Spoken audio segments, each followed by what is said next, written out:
Hello, darkness, my old friend. I've come to talk with you again,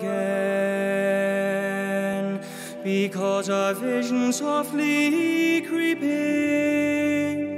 left its seed while I was sleeping,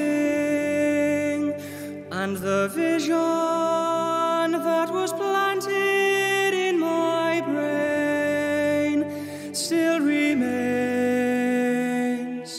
within the sound of silence. In restless dreams I walked alone, narrow streets of cobblestone, 'neath the halo of a street lamp I turned my caller to the cold and damp, when my eyes were stabbed by the flash of a neon light that split the night and touched the sound of silence.